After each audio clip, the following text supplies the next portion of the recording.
Good morning students.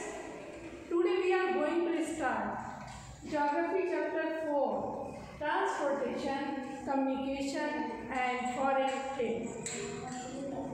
Today we will discuss first point, importance and utility of transport. Second point, means of transports. Third point, roads. Fourth point, national highways. Fifth point, state highways. तो today late us start the first point. First point में मैं थोड़ा transport के बारे में बताऊंगी कि transport में be explain as an activity of taking people other living beings and things from one place to another. Transport को एक एक्टिविटी के रूप में एक्सप्लेन किया जाता है। इसमें लोगों और वस्तुओं को एक प्लेस से दूसरे प्लेस में ले जाया जाता है। नेक्स्ट पॉइंट पे आती हूँ, importance and utility of transport. मैं आप लोग को बताना चाहती हूँ कि ट्रांसपोर्ट की इम्पोर्टेंस क्या होती है और उसकी यूटिलिटी क्या होती है। आज के इंडस्ट्रियल वर्ल्ड में ट्रांसपोर्टेशन और कम्युनिकेशन एक नेसेसिटी बन गई है। जैसा कि तुम लोग को मालूम है कि आज बिना ट्रांसपोर्ट के कुछ भी नहीं हो सकता। हमको कहीं भी आना जाना होता है, उसके लिए ट्रांसपोर्ट की ज़रूरत होती है। कोई भी गुड्स को कहीं ले जाना होता है तो हमको ट्रांसपोर्ट की ज़रूरत होती है। तो ट्रांसपोर्ट एंड कम्युनिकेशन आज के मॉडर्न युग में एक बहुत इम्पॉर्टेंट नेसेसिटी हो गई है। सिविलाइजेशन के एडवांसमेंट से ट्रांसपोर्ट ह्यूमन सिविलाइजेशन का सिंबल बन गया है। ट्रांसपोर्ट को सिविलाइजेशन का गाइडिंग फैक्टर भी कहते हैं। अगर हम देखें तो हम ट्रांसपोर्ट को क्या बोलते हैं, सिविलाइजेशन का गाइडिंग फैक्टर भी बोल सकते हैं, क्योंकि हर समय हमको ये गाइड करता है। रोड, रेलवेज, एयर और सी रूट्स और मीन्स ऑफ ट्रांसपोर्ट। हमारे मीन्स ऑफ ट्रांसपोर्ट क्या क्या होते हैं, रोड्स होती हैं, रेलवेज होती हैं, एयर होते हैं और सी रूट्स होते हैं, जिसके द्वारा हम लोग कोई भी गुड्स को और पैसेंजर्स जो होते हैं एक जगह से दूसरी जगह जा सकते हैं। हमारी एग्रीकल्चर कमोडिटीज़ को मार्केट तक, रॉ मटेरियल को इंडस्ट्रीज़ तक, कंज्यूमर गुड्स को कंज्यूमर्स तक ले जाते हैं। हमारी daily requirement in transport facility के कारण ईजिली अवेलेबल होती है। तो ये सिंपल सा फैक्टर है जिसको कि मैंने आप लोगों को एक्सप्लेन किया कि ट्रांसपोर्ट से हमें क्या क्या चीज़ों क्या क्या बेनिफिट्स होते हैं। Means of transport play an important role in providing a strong base to the economy. यदि हम इकोनॉमी के बेस पर देखें तो मीन्स ऑफ जो ट्रांसपोर्ट है वो क्या करता है, एक इम्पॉर्टेंट रोल प्ले करता है। हमारी जितनी भी अर्थव्यवस्था है, जितनी भी इकोनॉमी की है, वो सब हमारी जो है ट्रांसपोर्ट उसमें क्या करता है, एक इम्पॉर्टेंट रोल देता है। इससे हमारे कंट्री के लोगों में सेंस ऑफ ब्रदरहुड बढ़ता है। आपस में एक दूसरी जगह जाते हैं तो एक दूसरे से मिलते हैं, तो इस तरह से हम देखते हैं कि क्या होता है, सेंस ऑफ ब्रदरहुड बढ़ता है। इसलिए ये मीन्स ऑफ ट्रांसपोर्ट से कंट्री की यूनिटी भी इंक्रीज होती है और India is a vast country with diverse cultural different language and social diversity. Transport facility being the place of different region caste to each other. इस तरह से हम लोगों ने क्या देखा कि डिफरेंट कास्ट, डिफरेंट रीजन सभी एक दूसरे से मिलते जुलते हैं। डिफरेंट लैंग्वेज होती हैं हम सब की, मगर एक दूसरे से हम लोग क्या होते हैं, ब्रदरहुड की तरह जब रहते हैं। ट्रांसपोर्ट फैसिलिटी से डिफरेंट रीजन के लोग एक दूसरे के क्या होता है, क्लोज आते हैं। जब हम लोग ट्रेन में यात्रा करते हैं, सी में यात्रा करते हैं, प्लेन में करते हैं, तो हम लोग क्या देखते हैं, हम लोग तो अलग अलग कास्ट के होते हैं, तो अलग अलग कास्ट के होते हैं, मगर वहाँ पर क्या होता है, एक दूसरे से हमारे क्लोज रिलेशंस हो जाते हैं। तो इस तरह से हमने क्या देखा कि this helps in reducing difference of cultural and mutual livings. Transportation के मीन से गुड्स और पैसेंजर्स रेगुलरली और रिलायबल एक जगह से दूसरी जगह में आ जा पाते हैं। आज की यदि हम मॉडर्न युग देखें तो आज वर्ल्ड जो है हमारा बहुत स्मॉल हो गया है, बिकॉज कंट्री की आपस की अप्रोचेबिलिटी और एक दूसरे के मार्केट से लिंकिंग क्या हो गई है, बढ़ गई हो। हम आज क्या देखते हैं, आज का जो मॉडर्न युग हो गया है वो पूरा जो मॉडर्न युग है वो इंटरनेट पे डिपेंड हो गया है। आज जितनी भी कनेक्शन है वो सब क्या हो गए, इंटरनेट से डिपेंड हो गए हैं। तो नेचुरल कैलेमिटी जैसे फैमिन्स, फ्लड, एपिडेमिक्स, अर्थक्वेक्स आदि के समय में मीन्स ऑफ ट्रांसपोर्ट से बहुत हेल्प मिलती है। हमने देखा है कि कभी कभी जब फ्लड आता है तो ट्रांसपोर्ट इस मॉडर्न युग में ट्रांसपोर्ट ने इतनी तरक्की कर ली है कि हम लोग तुरंत कनेक्शन हो जाता है हमारा फ्लड का। हम लोग जो है तो फ्लाइट वो एरोप्लेन के द्वारा देख लेते हैं कि किस जगह में फ्लड आया है, उसके द्वारा हम लोगों की हेल्प भी करते हैं। इसी तरह एपिडेमिक्स में होता है, यदि कोई बीमारी हो गई तो उसमें भी ट्रांसपोर्ट का बात है। आजकल क्या है कि हॉस्पिटल्स से गाड़ियाँ अवेलेबल होने लगी हैं, तो ये सब चीज़ें हमको क्या है कि हेल्प मिलती है इन सब चीज़ों से। सेकेंड पॉइंट पर आते हैं मीन्स ऑफ ट्रांसपोर्ट। तो now let us start the second point, means of transport. तो means of transport has divided in the three part.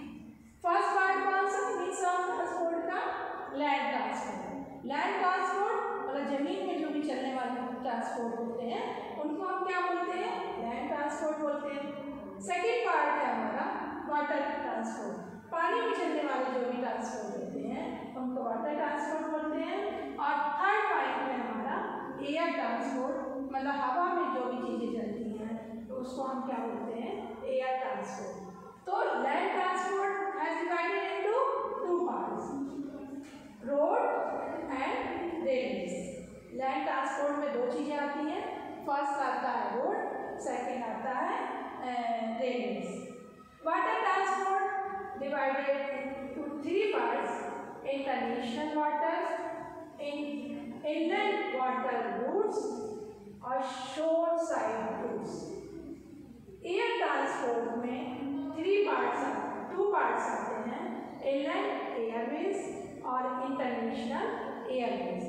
तो इस तरह से मैंने आपको मीन्स ऑफ ट्रांसपोर्ट का एक डायग्राम यहाँ पर शो किया है और वो डायग्राम आपको इंडिकेट दे रहा है कि मीन्स ऑफ ट्रांसपोर्ट कैसे डिवाइड किया गया है और मीन्स ऑफ ट्रांसपोर्ट पर क्या क्या पार्ट हैं। तो मीन्स ऑफ ट्रांसपोर्ट का यदि मैं फर्स्ट पार्ट देखूँ तो लैंड ट्रांसपोर्ट में फर्स्ट पार्ट है रोड्स क्या होती हैं। एक तो ये जनरल टॉपिक है कि रोड्स के बारे में तो सभी को मालूम होगा। तो एंशिएंट टाइम से रोड से मीन्स ऑफ ट्रांसपोर्ट रही है। लगातार एक ही पैसेज पर चलने से लोगों के फूड मार्केट्स लैंड बन जाते हैं। यह फूड मार्केट्स जो है, जो हमारा पक्का रोड होता है, पहले हमारे यहाँ क्या था, पहले हमारे यहाँ कच्चे रोड थे। पहले जब हमारे यहाँ मॉडर्न युग नहीं था, एंशिएंट टाइम था, तो उस समय कच्चा रोड था। धीरे धीरे हमारी कंट्री का डेवलपमेंट हुआ और प्रोसेस बढ़ा, तो उससे क्या हुआ, धीरे धीरे रोड्स बनने लगी और रोड्स का कंस्ट्रक्शन होने लगा और पक्का रोड बनने लगा। पक्का रोड बनने से क्या हुआ, ट्रांसपोर्ट की फैसिलिटीज़ और ज़्यादा बढ़ गई, लोगों को आने जाने में जो है तो सुविधा होने लगी और लोग एक प्लेस से वन प्लेस से दूसरे प्लेस को आने जाने में रिलायबल महसूस करते थे। शॉर्ट और मीडियम डिस्टेंस के लिए रोड ट्रांसपोर्ट जो है सबसे अधिक इम्पॉर्टेंट है। यदि हम शॉर्ट और मीडियम डिस्टेंस देखें तो रोड ट्रांसपोर्ट क्या है? Road transport is very must important part of the life. यह रोड ट्रांसपोर्ट हमें रेल, वाटर, एयर ट्रांसपोर्ट के लिए भी नेसेसरी है। कंस्ट्रक्शन और डाइवर्सिटी अवेलेबिलिटी की दृष्टि से देखें तो रोड को 2 टाइप्स में डिवाइड कर सकते हैं। फर्स्ट टाइप क्या है रोड का? फर्स्ट टाइप है कच्चा रोड और सेकेंड टाइप्स है पक्का रोड्स। कच्चा रोड्स मानसून में डैमेज हो जाती है, लेकिन पक्का रोड्स ईयरली चलता रहता है। इंडिया में रोड्स को 3 टाइप्स में क्लासीफाई किया गया है। फर्स्ट टाइप है नेशनल हाईवेज। नेशनल हाईवेज क्या होता है? इन्हें सेंट्रल पब्लिक वर्क्स डिपार्टमेंट द्वारा कंस्ट्रक्ट और मेंटेन किया जाता है। ये पक्का रोड्स कंट्री की डिफरेंट स्टेट कैपिटल्स को कनेक्ट करती है। बड़े जितने भी बिजनेसेस और इंडस्ट्रियल सेंटर्स को भी कनेक्ट करती है। इंडिया में नेशनल हाईवेज की टोटल लेंथ कितनी है? हमारे अगर हम इंडिया में देखें तो नेशनल हाईवेज की जो टोटल लेंथ है 58112 किलोमीटर्स है। यह इंडिया के टोटल रोड लेंथ की केवल 2% है। यदि हम देखें तो जो हमारी टोटल लेंथ एरिया है उसका कितना 2% है, लेकिन टोटल ट्रांसपोर्टेशन का 45% इन हाईवेज में होता है। इन 1999 में नेशनल हाईवेज डेवलपमेंट पॉलिसी को बनाया गया। इसमें 14000 किलोमीटर्स हाईवेज के कंस्ट्रक्शन जो होता है उसका हम लोगों ने टारगेट बना के रखा गया, जो कब तक पूरा हुआ? 2007 तक ये जो टारगेट बना था वो कंप्लीट हो गया। अब आते हैं स्टेट हाईवेज। तो स्टेट हाईवेज क्या होता है? स्टेट हाईवेज का कंस्ट्रक्शन और मेंटेनेंस स्टेट गवर्नमेंट और यूनियन टेरिटरीज द्वारा होता है। आप लोगों को पता होना चाहिए कि जो भी स्टेट हाईवेज में जो कंस्ट्रक्शन होता है वो किसके द्वारा होता है? या तो स्टेट गवर्नमेंट करती है और यूनियन टेरिटरीज मतलब जो केंद्र शासित प्रदेश होते हैं उनके द्वारा इनका कंस्ट्रक्शन होता है। ये हाईवेज डिस्ट्रिक्ट हेडक्वार्टर को स्टेट कैपिटल से कनेक्ट करता है। और ये हाईवेज क्या होते हैं? जितने भी डिस्ट्रिक्ट हेडक्वार्टर्स होते हैं उनको स्टेट कैपिटल से कनेक्ट कर देता है। स्टेट हाईवेज की टोटल लेंथ कितनी होती है? आप लोगों को पता है स्टेट हाईवेज की टोटल लेंथ कितनी होती है? स्टेट हाईवेज की जो टोटल लेंथ होती है वो होती है 9900 किलोमीटर्स होती है। नेक्स्ट है डिस्ट्रिक्ट एंड रूरल रोड्स। तो मैं आपको नेक्स्ट टॉपिक का बताती हूँ, district and rural roads. District and rural road.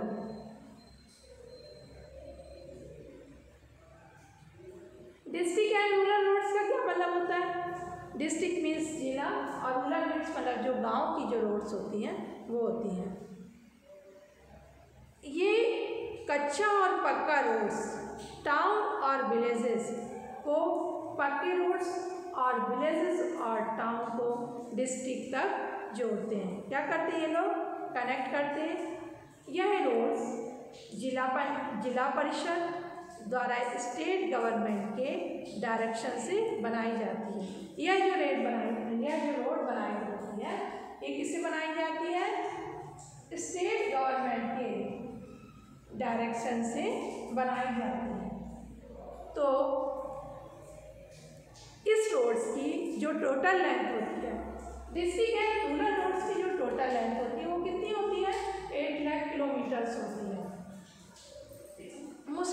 Ruler ने रोड्स की कंस्ट्रक्शन पर स्पेशल अटेंशन दिया। हमारे जब मुगल काल था, उस समय था, तो उन्होंने क्या किया, जितने भी मुस्लिम रूलर्स आए, पहले हमारे इंडिया में क्या था, मुस्लिम रूलर्स का राज था, तो उन्होंने जो रोड का जो भी कंस्ट्रक्शन था उस पर उनका स्पेशल अटेंशन दिया। शेरशाह सूरी ने पेशवा तक ग्रांड ट्रंक रोड बनवाई। शेरशाह सूरी ने क्या किया, कोलकाता से पेशवा तक ग्रांड ट्रंक रोड बनवाई। अब अगर हम आपसे क्वेश्चन करें कि ग्रांड ट्रंक रोड किसने बनवाई, तो हमको आंसर क्या दे सकते हैं, शेरशाह सूरी ने बनवाई। 31 मार्च 1997 तक इंडिया में टोटल लेंथ ऑफ रोड्स कितनी थी, 24,65,877 किलोमीटर थी। पक्का रोड 13.94 लाख किलोमीटर थी। इंडिया में 50% रोड्स पेनिनसुला इंडिया में है। तमिलनाडु, उड़ीसा और गोवा में रोड्स की डेंसिटी सबसे ज़्यादा। अगर हम देखें तो इन स्टेट्स में रोड की डेंसिटी, मतलब रोड की जो घनत्व है वो कितना है, सबसे अधिक है। साउथ इंडिया में बेटर रोड होने का मेन रीजन क्या है, सॉलिड अर्थ का होना। सॉलिड अर्थ क्या होती है, जब बेटर इंडिया में जो है सॉलिड अर्थ का होना। पक्का रोड को लॉन्गेस्ट नेटवर्क गोवा में है। ये 100 स्क्वायर किलोमीटर में 153.83 किलोमीटर रोड्स हैं। सिक्किम, मिजोरम, मेघालय, अरुणाचल प्रदेश, दमन, दीव, लक्षद्वीप में रोड सबसे लेस है, जिसका मेन रीज़न वहाँ पर हिल्स और फॉरेस्ट है।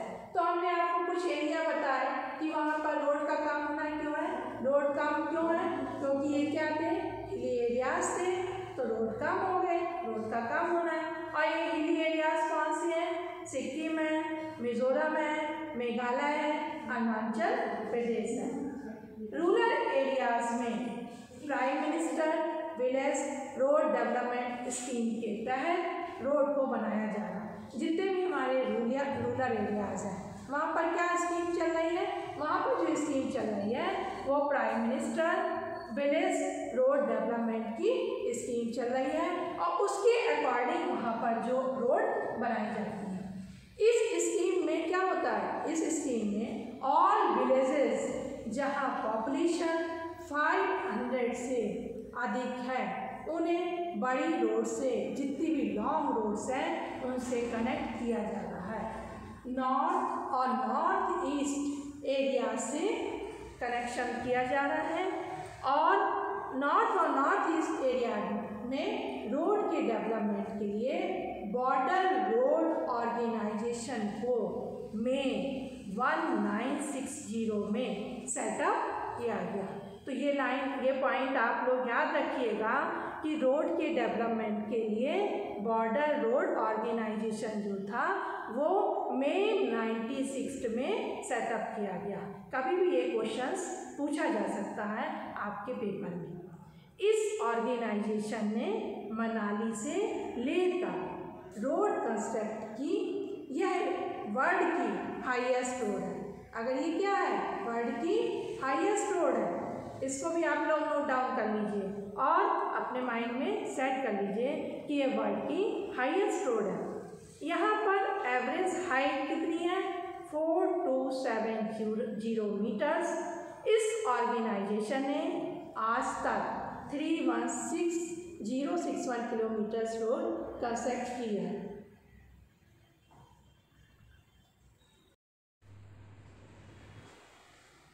आज के लिए इतना ही सफिशिएंट है। नेक्स्ट डे मैं आपको नेक्स्ट टॉपिक्स के बारे में डिस्कस करूँगी।